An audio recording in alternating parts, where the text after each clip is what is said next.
Hello and welcome to episode 22. I appreciate you guys for coming in. Thank you very much. Thank you for joining me on this day. And today we're just going to be talking about some random stuff. Not a whole lot went on since yesterday. Not anything really spectacular. We haven't heard anything back about sending the CIA director over to Russia.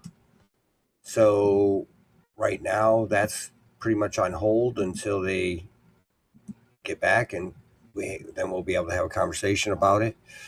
Um, Today is just more like random news. It's been a kind of slow news week, but I do want to talk about the economy a little bit and where we're at. Um, we we gas prices are ridiculous. Let's just start there. What is going on, and how in the world can we get back to some normal gas prices? What is going on with the Iran war? Is that going to be solved, or are we waiting on that? Like, what is going on here? I heard we've gotten all the mines out of there. So, are we allowing ships in and out? Is that on us now, or is that still on hold? I just not much news on that right now on that front. Not much news on the whole Russia Ukraine war either.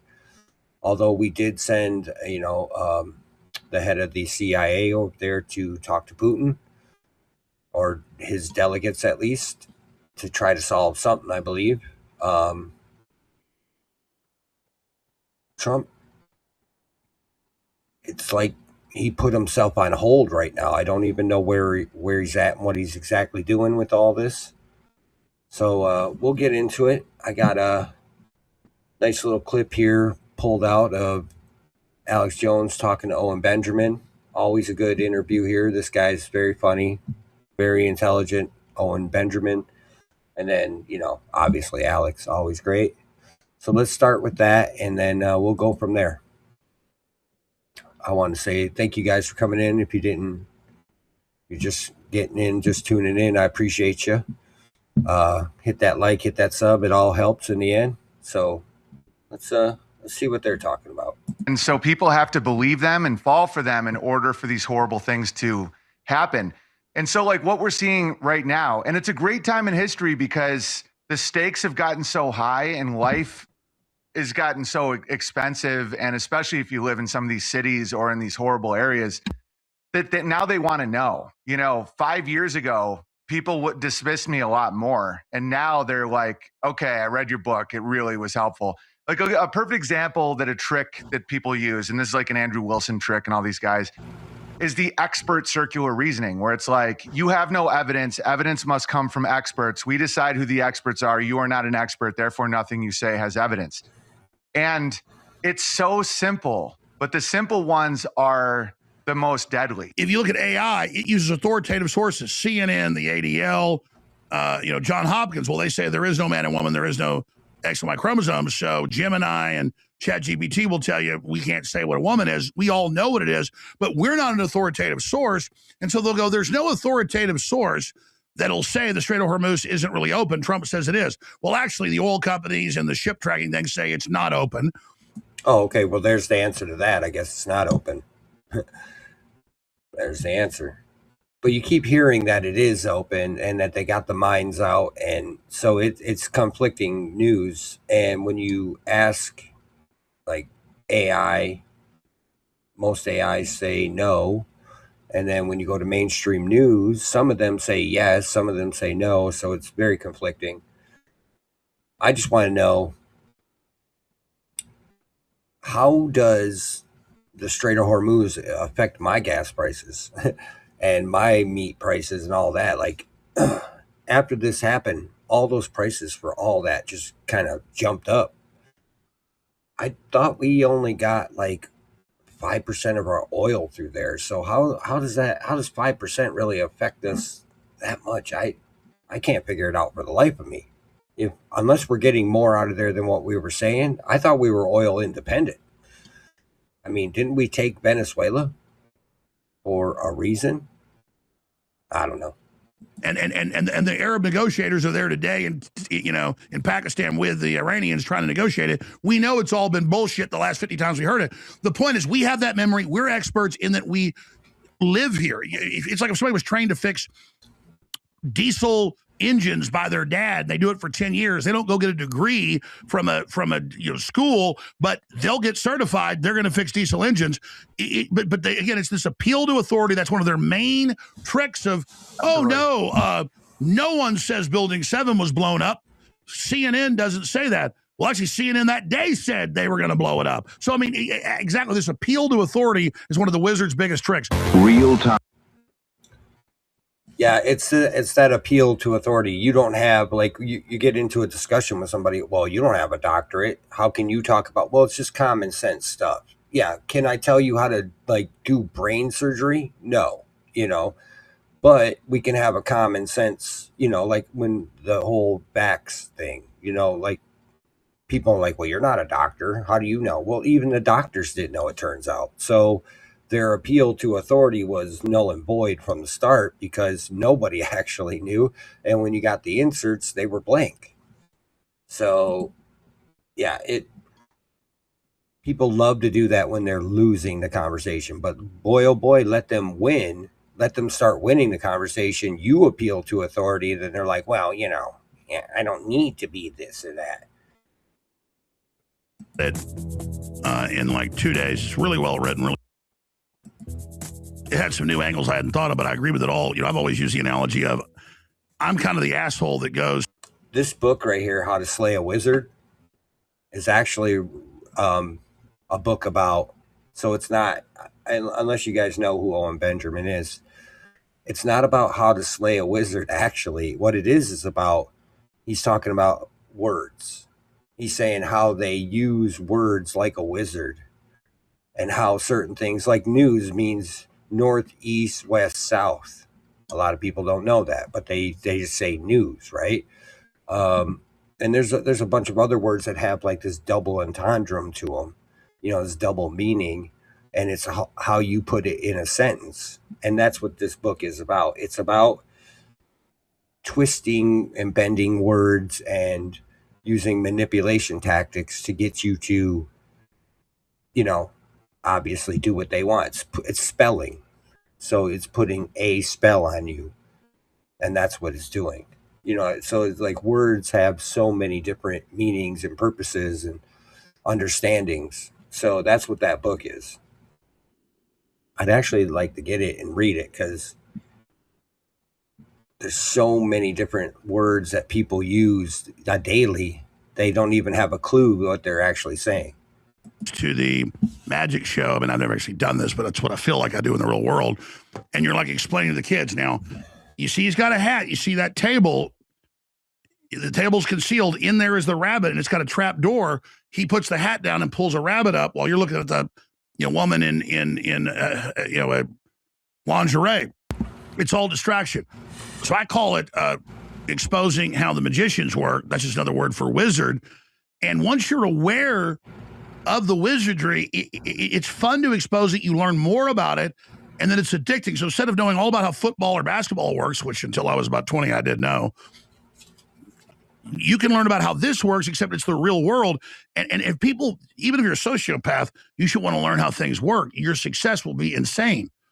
But people just tend to think, no, I don't want to know about that. I want to buy into the matrix. I want to do that. So let's talk about how to slay a wizard and your awakening to all this. And then on the big picture, because I got a lot of stuff I want to go to with Owen Benjamin here, the author of How to Slay a Wizard, a popular talk show host, a comedian, and a controversial guy. But the moment we're in time, with the Great Awakening, we're deep into it now. The globalists admit people don't believe them. There's the trust institutions is falling apart, but they're just doubling down. And your predictions for the future, obviously you made the smart move. If I could do it, because all my rare capital was meager capitals here, families here. I'm in a terrible globalist city. It's got some nice things about it, but it gets more like LA every day. I wish I had done what you did. It literally looked the same. No, dude, I want you to come to North Idaho. I think you'd love Coeur d'Alene. You should relocate. I've been there. I've actually looked at that like 20 years ago. But no, believe me, I'm going to come see you soon. But the point is that short term, midterm, long term, Trump, post Trump era, 35,000 foot view. I'm going to shut up now and give you the floor. But just get into the wizardry, explain to people that don't understand it. Yeah. It's so simple, but once you get into it, then it's complex, but then it's simple to understand as you learn how the wizards operate. And then give us your prognosis for humanity, Owen Benjamin. Absolutely. Yeah, the world's governed by spells and narratives and stories. And so people have to believe them and fall for them in order for these horrible things to happen. And so like what we're seeing right now, and it's a great time in history because the stakes have gotten so high and life has gotten so expensive. And especially if you live in some of these cities or in these horrible areas, that now they want to know. 5 years ago, people would dismiss me a lot more. And now they're like, okay, I read your book. It really was helpful.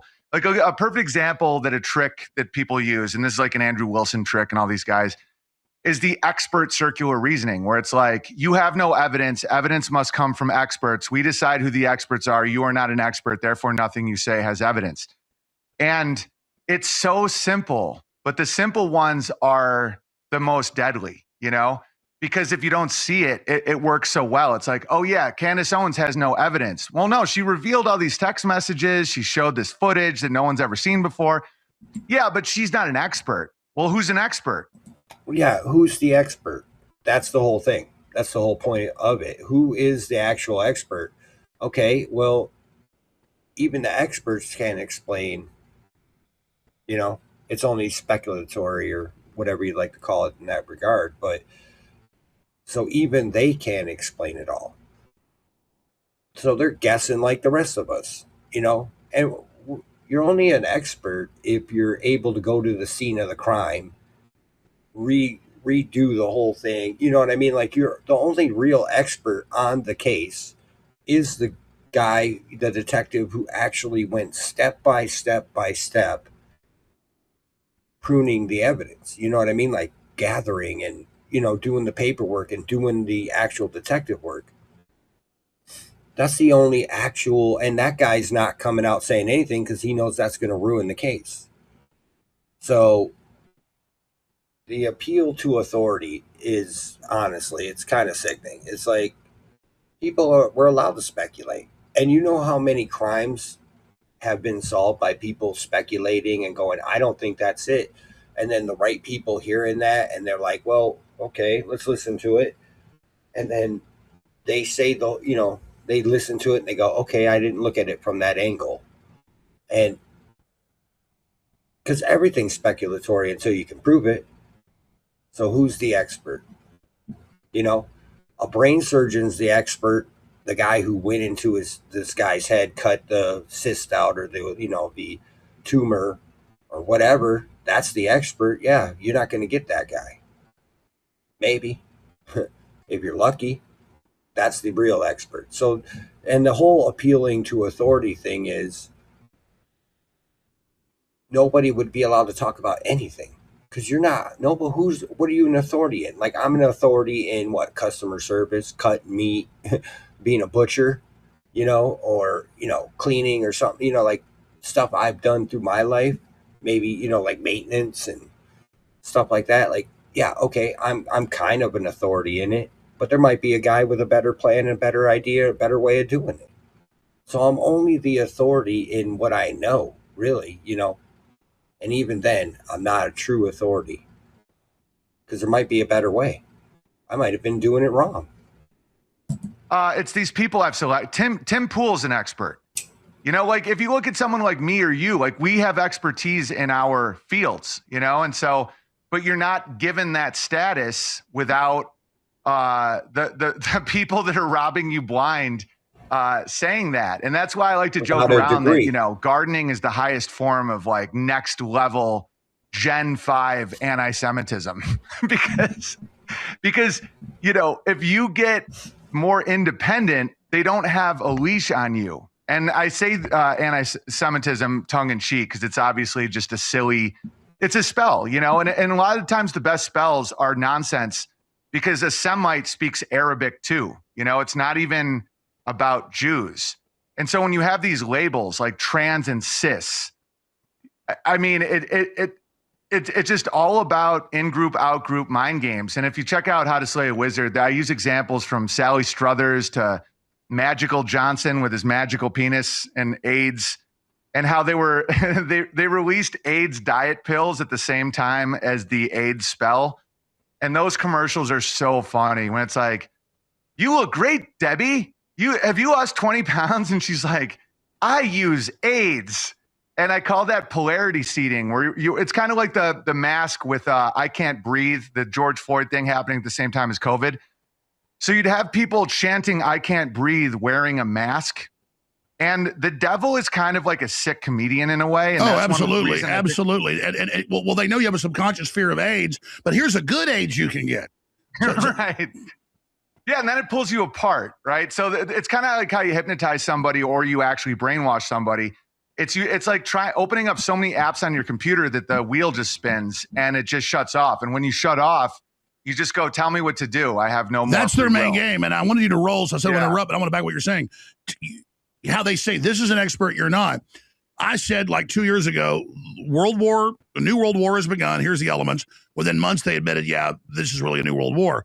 Or if you look at AI, it uses authoritative sources, CNN, the ADL, John Hopkins. Well, they say there is no man and woman, there is no X and Y chromosomes. So Gemini and ChatGPT will tell you we can't say what a woman is. We all know what it is, but we're not an authoritative source. And so they'll go, there's no authoritative source that'll say the Strait of Hormuz isn't really open. Trump says it is. Well, actually, the oil companies and the ship tracking things say it's not open. And the Arab negotiators are there today in Pakistan with the Iranians trying to negotiate it. We know it's all been bullshit the last 50 times we heard it. The point is we have that memory. We're experts in that we live here. It's like if somebody was trained to fix diesel engines by their dad. They do it for 10 years. They don't go get a degree from a school, but they'll get certified. They're going to fix diesel engines. But again, it's this appeal to authority. That's one of their main tricks of, no one says Building 7 was blown up. CNN doesn't say that. Well, actually, CNN that day said they were going to blow it up. So, I mean, exactly, this appeal to authority is one of the wizard's biggest tricks. What are the other big tricks? And then what is your prognosis? Because you're totally right. I mean, listen, folks, it was dawning on me this morning. I'm not even going to get into the stuff that goes on. But, I mean, I'm not trying to name drop here because it doesn't even matter. But I have, like, highest levels of the Pentagon calling me. We really appreciate you. By the way, what do you think about this? And they're not just glazing me, or I've got the most elite Delta Force, SEAL Team 6, constantly inviting me to this, that. I'm not even trying to act cool about it. I've got like NASA people inviting me to like retreats because they're not trying to get me compromised. They literally want to know what they should do. And I'm like, I don't know. I'm not going to lead some George Washington thing. But my point is, I can barely even understand it all and articulate it. My point is throughout the entire government, most of the actual mid-level and higher-level people actually are on our side. They don't know what to do with the incompetency of the top group above it that's like 90 years old. I'm just telling everybody, the old system's gone, folks. It's fucked. It lost. It's already lost. We just haven't figured that out yet. Well, here's the thing. The people who are awake have figured it out. We know. I mean, I get it. It's done. No matter what, even if let's say we don't go into the New World Order Great Reset, there's still a reset happening. Either way, we're 40 trillion in debt. Our bond market, what are we, 250 trillion in debt behind the scenes there. I mean, we're in trouble. No matter what. Look at gas prices. Look at food prices. We're a step away from being the Weimar Republic, having to push a damn wheelbarrow up to the grocery store to get groceries. I mean, we're in trouble. Whether we want to admit that, and I don't need an authority to tell me that. I can see it every day. I can see my pocketbook. Prices on everything has changed. And the one thing that hasn't changed is how much money I make an hour. I work 2 jobs just to stay afloat. I mean, my God, I do this. This is pretty much for fun. This is like my fun.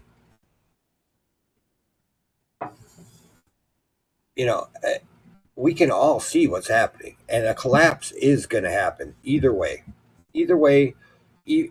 whether it's a smooth transition out of the US dollar into some sort of digital currency and then maybe some new US dollar revamped, or an entire collapse of the system itself in a bad way. Well, let's pray for the good way, but we're in decline right now. I mean, the only companies that are really probably flourishing right now, Raytheon, the people who make the planes, that's the bombs. I think Raytheon, they make bombs and all that stuff. It's military gear, and every one of these elite bastards have a bunker. I mean, that's been going viral for the last 5 years. They've been building up to this. These billionaires and these high millionaires know something's going on. They just don't have the balls. Elon Musk has come out and said multiple times, in the next 10 years, a big chunk of the jobs are going to be gone to AI. And they're building those data centers, whether we like it or not, and they're being built for something. It's a huge surveillance state. Something's going on big, and we can all see it. So they can blow smoke up our ass all they like, but the reality remains the same.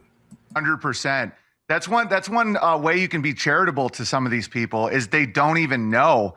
And many dudes like us, I was in the Hollywood background, so I the metaphor is lenses. We have a wide-angled lens, and a lot of them are hyper-specific. And that's why you can know like a brain surgeon who's retarded at a lot of things, but is awesome at brain surgery. It's no different in the Pentagon. It's no different in the CIA. It's no different in any of these things.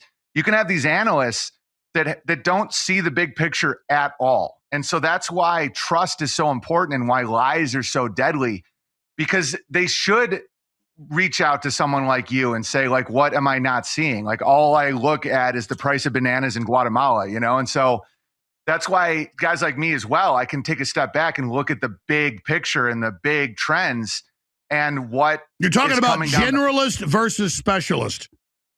Exactly. Yeah. And the generalist is a very valuable part of society. And so if you're taking everything the generalist will warn you before the specialist, because the specialist is going to want all the data, all the analysis, everything he can get, and for rightful reason. I'm not against that. But the generalist is going to look and go, the guy with common sense. That's really what it is. The guy with common sense, and he's just looking at the world for what it is. He sees what's going on in his own life, and he can just add 2 + 2 is 4. 2 + 2 is not 5, it's 4, and so the generalist is just a normal guy with common sense, and can, do basic analysis, like, oh, this is what's happening. He doesn't need to be Dr. Strange with the freaking time stone to see the future. He can just see it. And, it may not be 100% right, but 80 out of 100 is pretty damn good. Expert, like a virologist, they got $300,000 in debt. They put a square on their head. They wore a dress. Their identity is now in this thing. They've externalized authority, all, raising their hand. It's almost like how a pimp breaks a prostitute. It's like, you hold my pocket, your name is bitch. I know that sounds dark, but it's like, that's what it is. Wear this mask, stay 6 feet apart. You can't define a woman. That's all cult programming. Yeah, absolutely. And it's the same with like drill sergeants. It's you externalize authority. I'm defined by how many stripes on my shoulder. If whatever he says is true, and I'll run into gunfire. And so right now what we're looking at is like this massive mess, just this mess. And people can't seem to pull their way out of it because they're doubling down, tripling down. They're just trying to like save face. And that's why forgiveness is very important. It just has to be genuine. That's why I like to say I might be wrong, but I'm not lying. It's huge to be able to correct, to self-correct. Because if not, you only go towards oblivion. Exactly. You're if you can't basic analyze and break down things, you're a lemming heading off a cliff with the other lemmings. And that's the problem. You're just a lemming. And what what good does that do you? None. None whatsoever. Hold on one second, guys. I got another little thing pulled up here.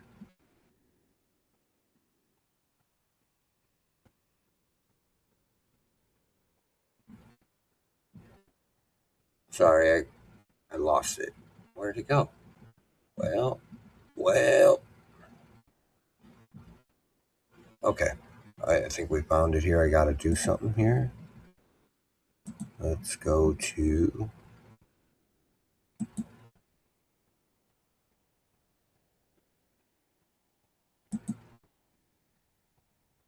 Okay. This is Piers Morgan and Elijah Schaffer, and they're talking about America when it finally snaps. But it is at the same time very concerning, I think, to people who are more of the old-fashioned centrist Democrat, if you like, to watch the rise of genuine socialists here. What do you feel about it? Yeah, it's obvious that right now, currently, you know, we've all been told to support capitalism. And the right, especially Republicanism, has been very pro-capitalism, laissez-faire, you know, the white hand, let the economy work. But the economy is not working for younger millennials and down. And you cannot refute the way that young people feel. And while we're spending $3 billion a day fighting Israel's war in Iran, another war decades in, watching infrastructure collapse, you know, state corruption. There's a, you know, railroad to nowhere, high-speed bullet train in California, all the way to every new highway is a toll road in Texas. You know, people can't afford homes. They can't afford to go out to eat. People don't see a future with a family or to have children. So not only do we have the rise of democratic socialism, as I mentioned earlier, on the left, which is the natural recourse, because you know what, I'm going to admit this. A lot of times Fox tries to scare people into hating socialism, and it's correct, because socialism will hurt anyone who has an investment in this country, anyone who has capital, anyone who's established.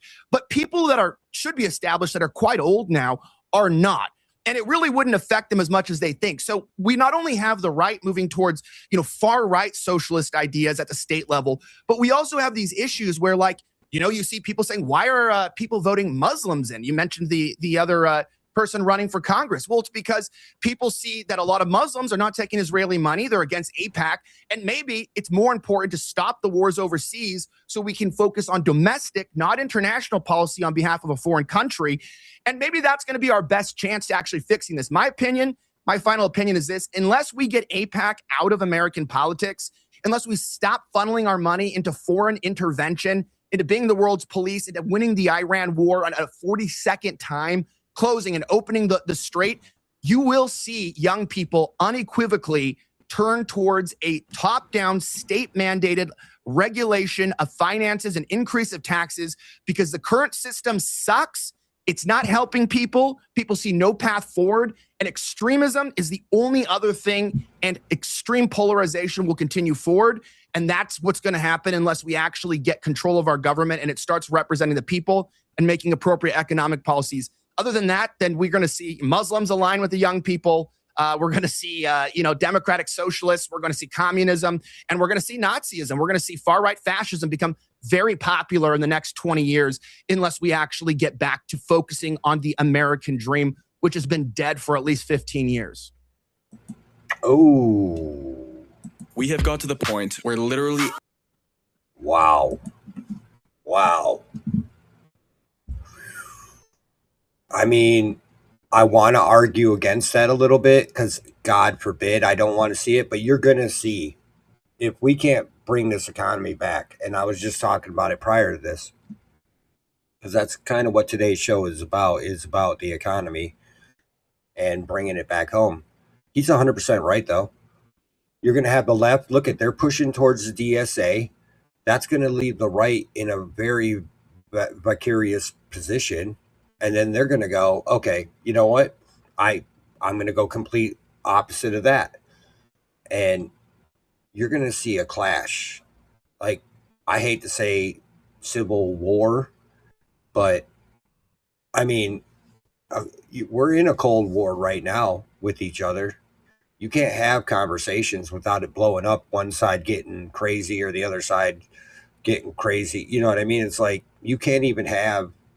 I mean, look at Charlie Kirk, for God's sakes. That guy was the nicest dude you could ever meet. Very explanatory. Opened his position, let people talk. He didn't yell at nobody. And they killed him.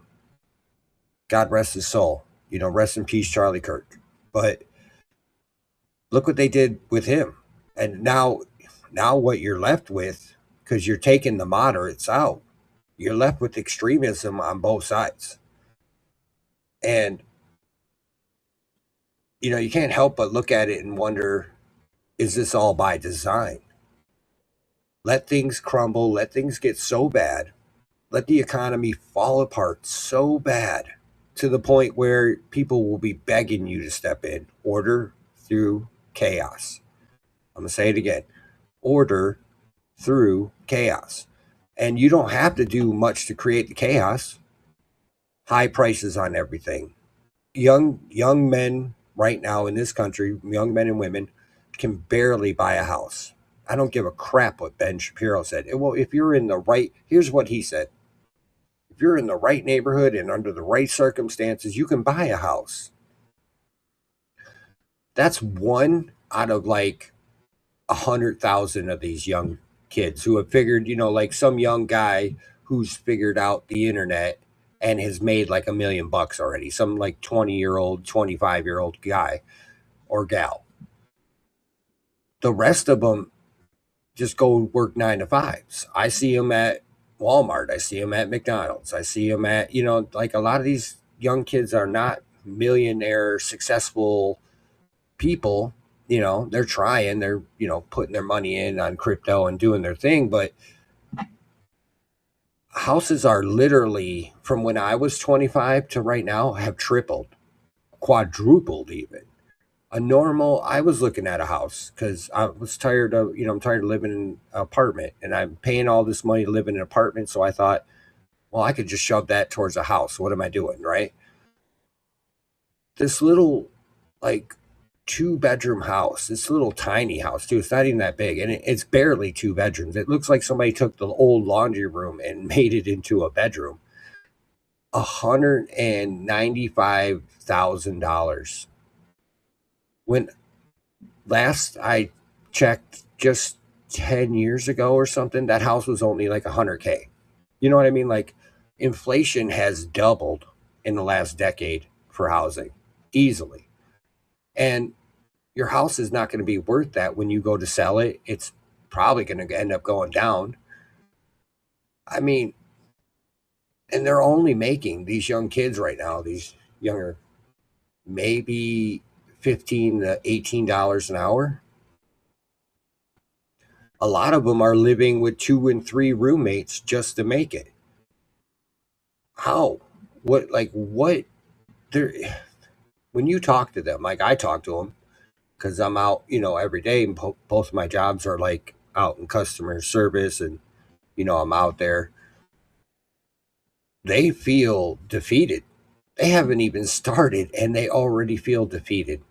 You talk to a 25-year-old kid today, most of them, and they're going to tell you, I can't buy a house. I don't see that in my future. And then they're just looking at the economy, shaking their head like, I can't believe it. I mean, a 20-ounce soda used to cost 99 cents, maybe $1.20. Now they're $2.20, $2.30, $2.50. That's crazy for a bottle of sugar water. You can't tell me the prices of that, water, and then the price of sugar went up that much, and the little syrup you use to give it a little flavoring, to where you doubled the price of it. A gallon of milk in most major cities is $5. Used to be $2.50. A loaf of bread used to be $1. I remember the gas station up the street, Quick Trip, really great place. Used to be, they'd have a deal where you could buy 2 loaves for $1. Now that's $4. Their price of life has gone up significantly, to the point where they have lost hope, and I don't blame them, because how else do you even look at it? But it is at the same time very concerning. Oh, sorry. Yeah, how else would you even look at it? You can't buy a house, you're defeated. The price of a new car for a cheap one is at least $30,000 with insurance and the car payment. You're looking at $600 a month just for that. Then you put the pricing of a house. I mean, you're talking almost $2,000 a month just for a house. I really, this war was, it's not the war itself to me, because if it needed to be done, it needed to be done. It's the timing. He should have put all of his ducks in a row here at home first before even thinking about firing the first missile over there. If he'd have set home base up first, hold on.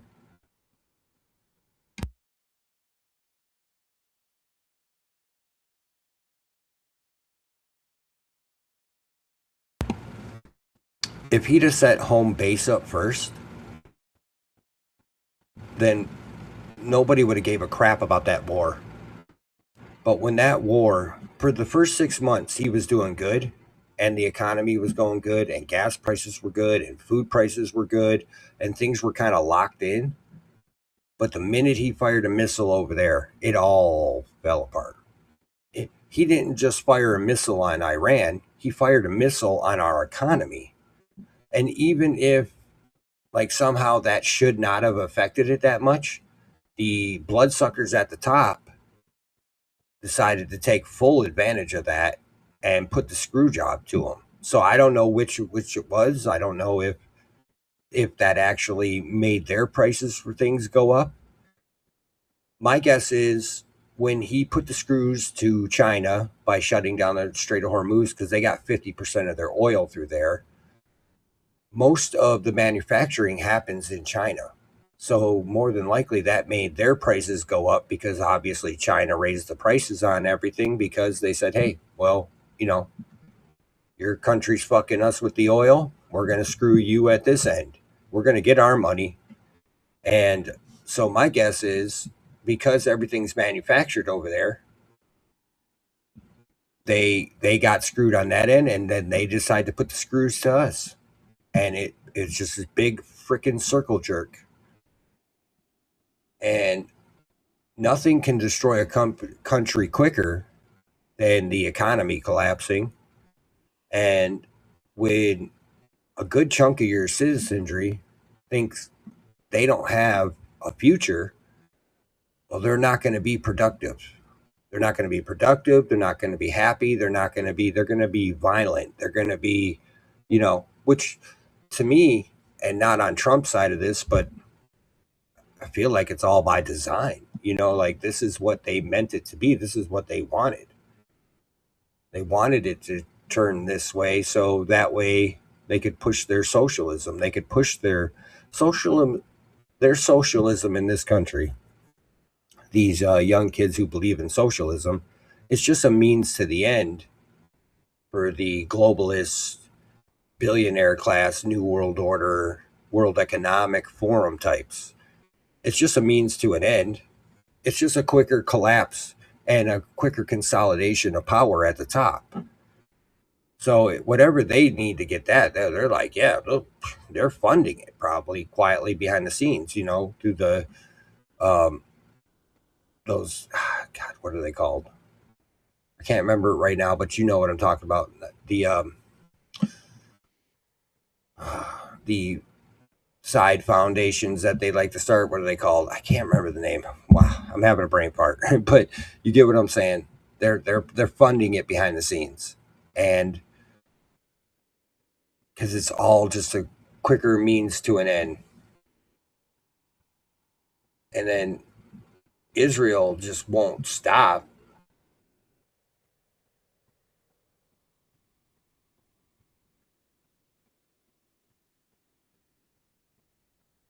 Oh, that's not semi-routine. There's no way.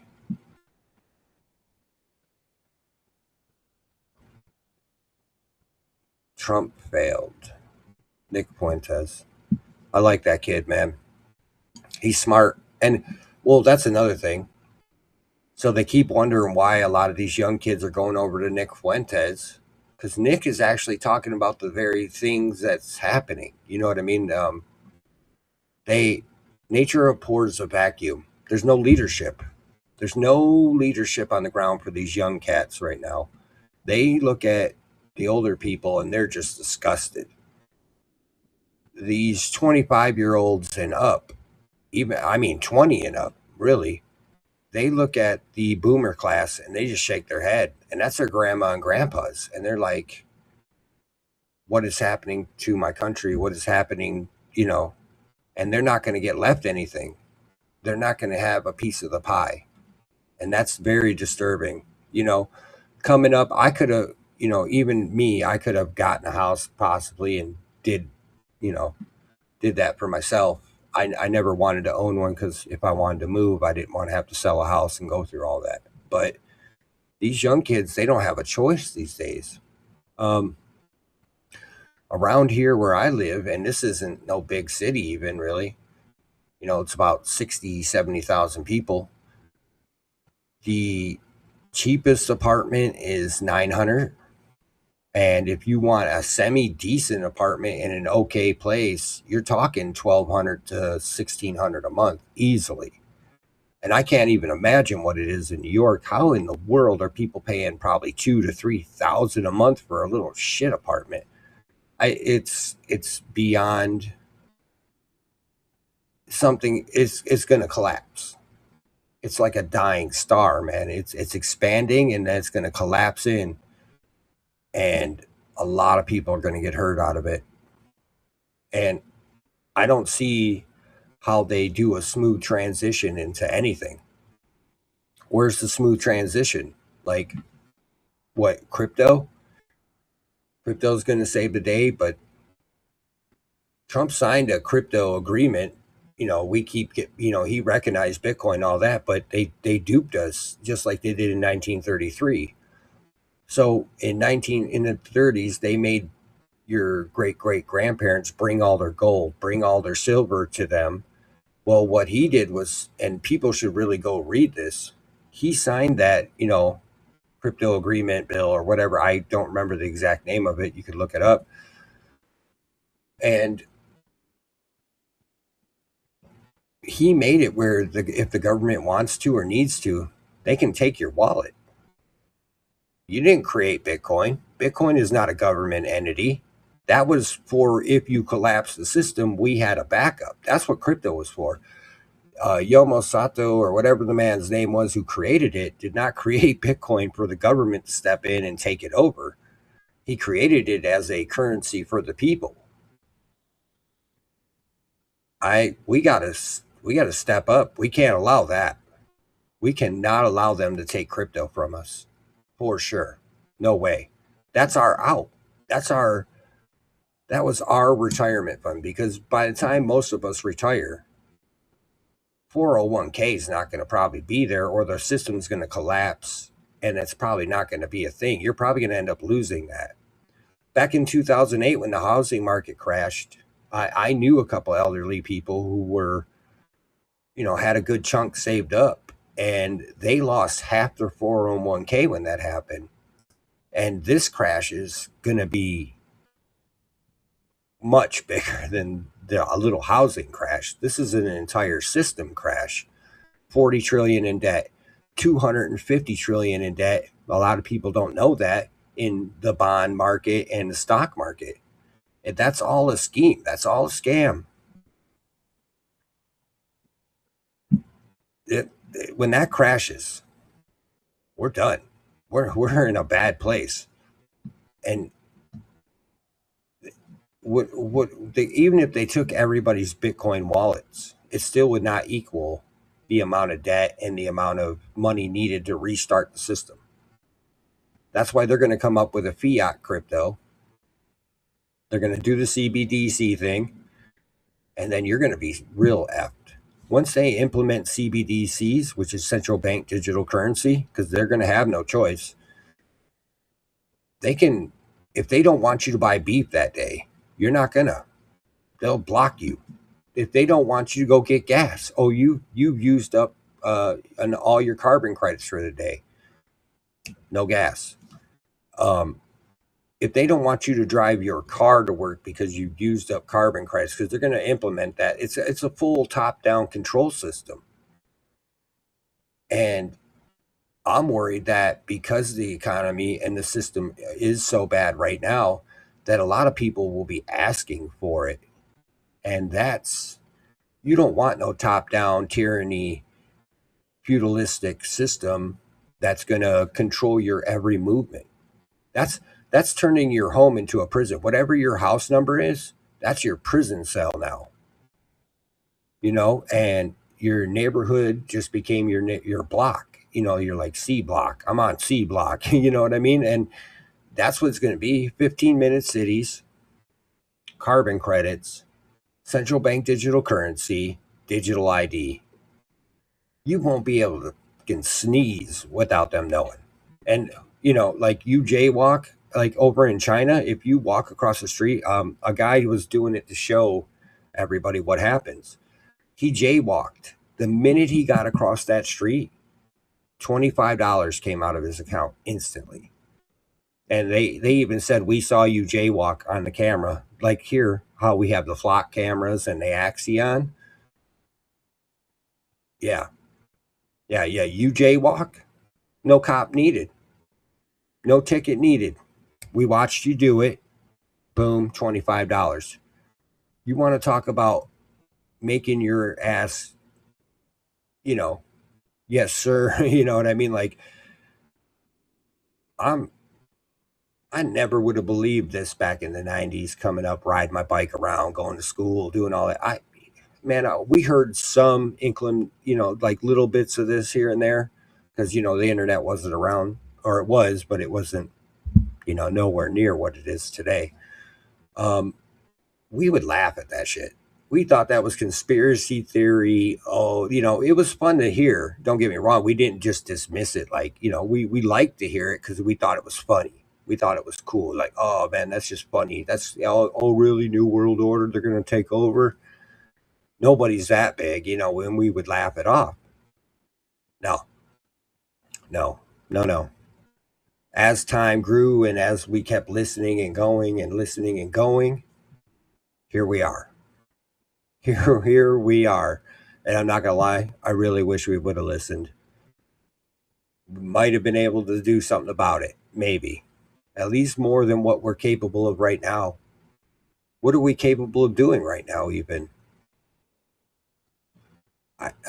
Vote with your dollar, vote with your vote, and reach out to other people. Only thing we can do now is just wake other people up and try to change the system from the ground up. The problem is if they crash the economy, that's not going to matter.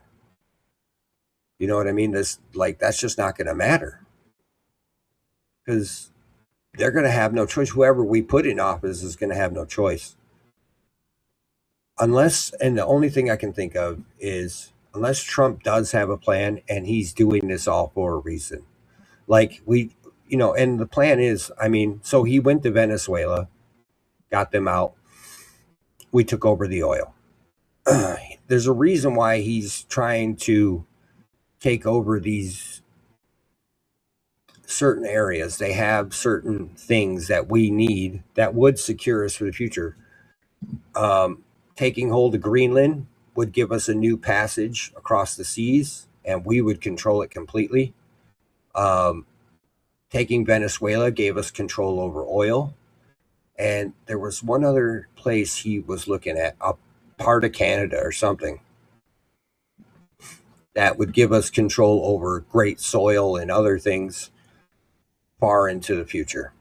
Now, if that's the case, well, then that is a plan. And taking and destroying the Strait of Hormuz like he has, if he has a plan there to shut that down and send people our way, the only problem with that is Russia. Russia has a huge oil and natural gas system. And I guess I don't understand why China didn't just go right to Russia and get it from them in the first place, unless they were getting it. Well, they probably already are getting some from them, but unless Iran was offering it cheaper, you know what I mean? Just they were like, just use their oil up for now, and when you need it from us, come talk to us, type of deal. I guess I could see that, but that's the only problem with just cutting off the Strait of Hormuz I can really see on Donald Trump's part. Is there is other options besides America, but he did send a lot of business our way. But how are we running out of oil then if we have Venezuela? In America, we have oil. Texas has oil. I think parts of Arizona have oil. There's a lot of places in America. We just haven't tapped into it yet. We have a lot of natural resources. We've just been buying other people's resources up for now. So when you hear, oh, there's 40 days of oil left in that reserve thing, they're probably just cleaning that reserve thing out and we're going to, drill. I mean, we drill off into the Gulf of America now it's called. So, I mean, we have plenty of drilling and oil. But only thing I can see is if Trump is trying to stop a crash, that's like a plan. I just don't know if it's the best plan. It's kind of crazy to me.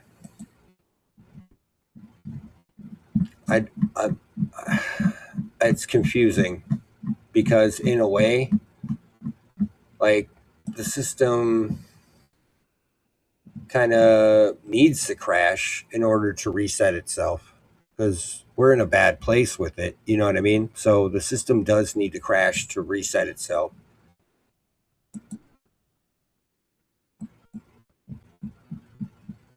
Hold on one sec, guys. I'm looking for a video here.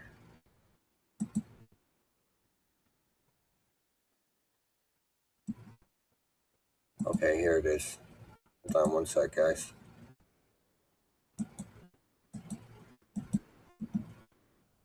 Let me prepare this little video here. It's kind of how I feel too. So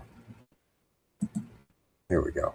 Attention knows I want Trump to succeed overall, but I just call balls and strikes. And this Argentinian beef that he just greenlit, now he's greenlit Mexican beef, is a gigantic scandal, and it's going to hurt the Trump administration. It's going to hurt our agenda, and it's going to hurt America. So it turns out in the last month in Florida and several states, the FDA has blocked massive amounts of beef from Argentina because it had been basically smuggled through and had not been inspected or certified. They caught it in the final phase, but they won't say why. Well, we now know why. It turns out that Argentinian beef's been banned for decades here in the United States, China, and 150 other nations because they use a hyper toxic antibiotic. Antibiotics is a poison. It kills bacteria. It can hurt you as well. Just like Roundup's a weed killer, it can hurt you too. And this thing causes blindness, birth defects, leukemia. I mean, you got to go look this up. I'll tell you the name of the chemical in a moment.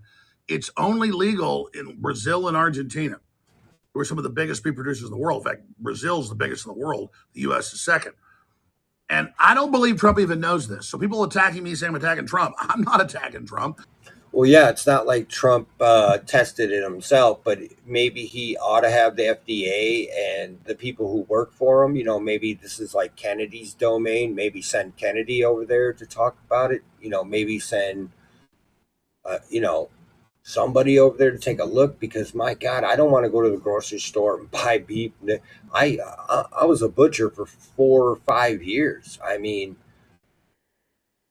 we knew where our beef came from. It was stamped. It was labeled. It said FDA approved. Like we had certain criteria we had to meet, man. Like you bring this stuff in. Oh God, what is he doing? If we needed the beef, there are so many farmers local farmers that are not controlled by, big corporations that he could have brought into the mix. I can tell you here in Wisconsin, there's a lot of dairy cows, but there's a lot of beavers too. A lot of our product came locally. I mean, I rarely saw from California or from somewhere else. Most of our beef did come from local people. I like, what are we doing? This is this is close to my heart here because I was a butcher for 5 solid years, man. Like, and I took pride in it. And this breaks my heart, man. Like, if you're gonna get people sick, bro, you got to be careful with that. We had to stand in a room, so when you cut beef, and maybe a lot of you guys don't know or do know this, it's got to be cold. It's got to be like 34 degrees and below. Like, I think it was like set at usually like about 32 almost. I mean, I used to go in the middle of summer, 90 degrees out, and have a sweater on. You wear gloves, you wear, like actual like gloves, and then you wear, the nylon gloves over it. It was very strict. We had to wash everything down with a certain bleach, a certain, like, and then to bring in this, you don't even know the farmers. You don't, like, when we got the boxes of it, we knew the vendors. We talked to them. Like, I would shake hands with the beef guys, with the pork guys, with the chicken.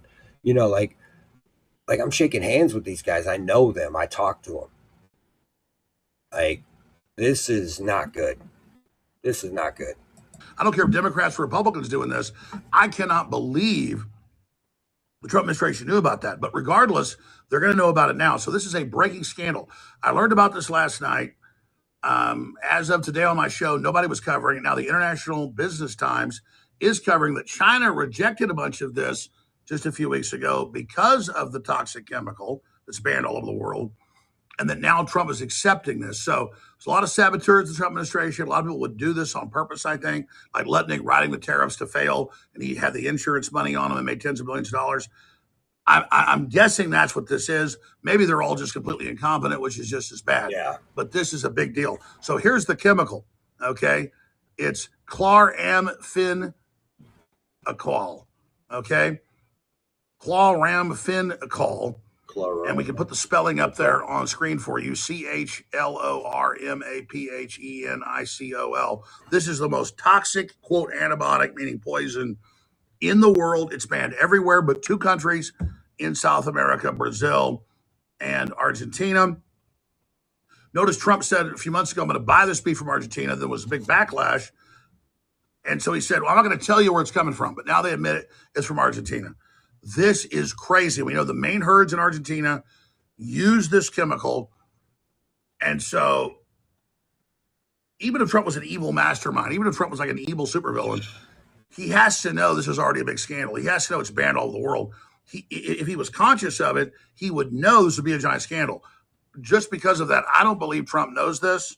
Maybe I'm wrong, but regardless, because I know the story will be, why am I attacking Trump? Okay, my thing is, he may not know, but the FDA knows. It's literally their job to know. What the fuck? I mean, come on, man. No, bullshit. Like, dude, you may not know Trump, sure, but the FDA knows. And didn't anybody in the FDA step up and tell them the antibiotic they uses causes all these problems and we banned it because it hurts people? Like, what the? Oh my God, I just want to smash my head into something. And this is close to my heart, guys, because I was a butcher, like I said, for 5 years. I loved doing it. It was a very satisfying job. You know what I mean? Like, I can't explain to you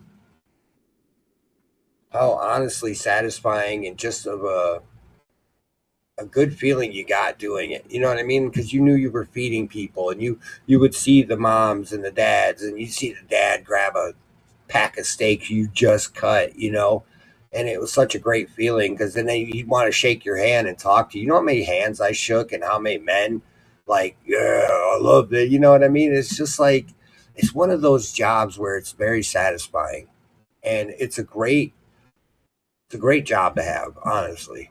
And you take a lot of pride in it because it's not just butchering.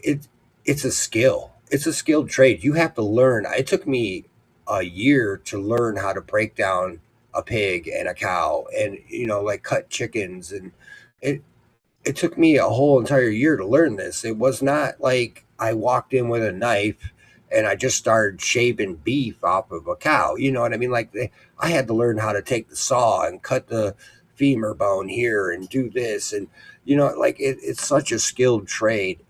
And so many butchers take pride in doing it all across our entire world, not just our nation, but our world. And, oh, wow.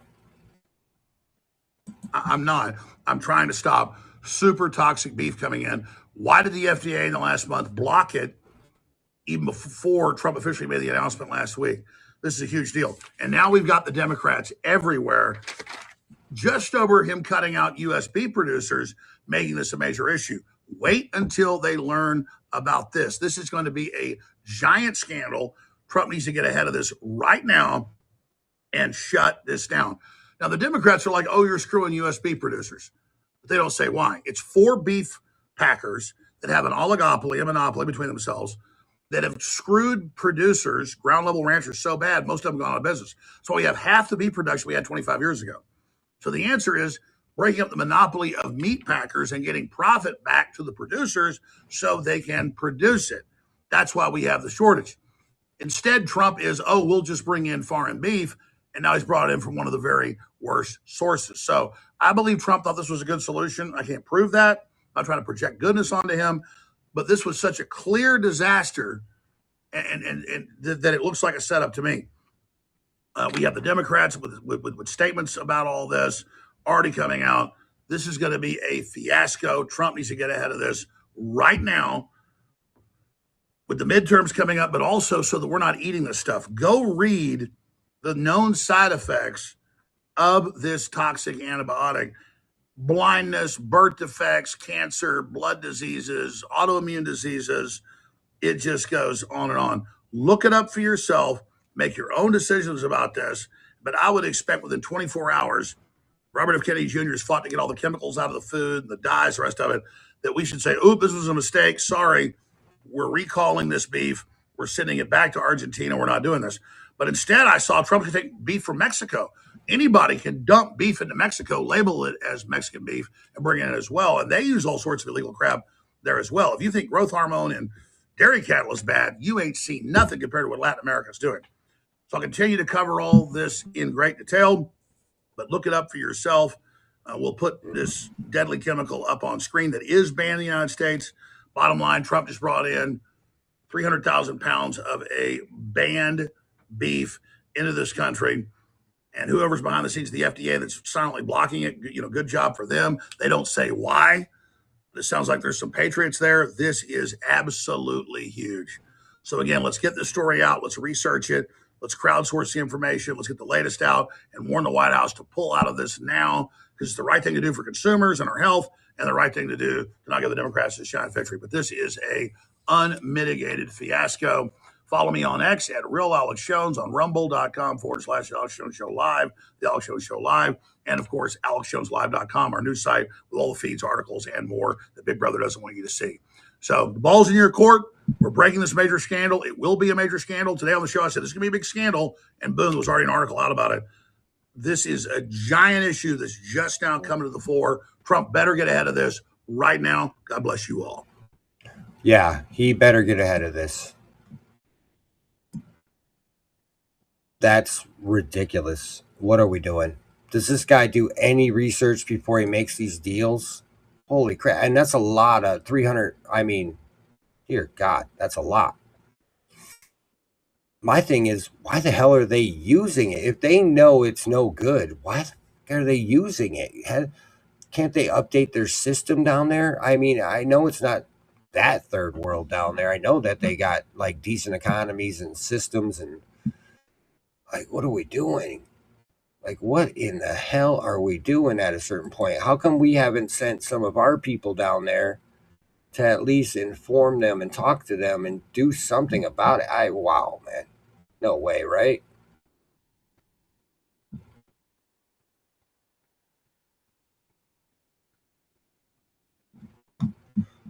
Are we trying to lose the midterms?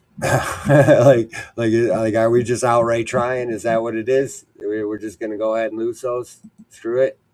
We're just gonna go ahead and lose those midterms. Oh my lord. Anyways, thank you guys for coming. I'm calling it here. I got to get off, go make some supper. I got to work both the jobs tomorrow. I will be on tomorrow around 4:30-ish.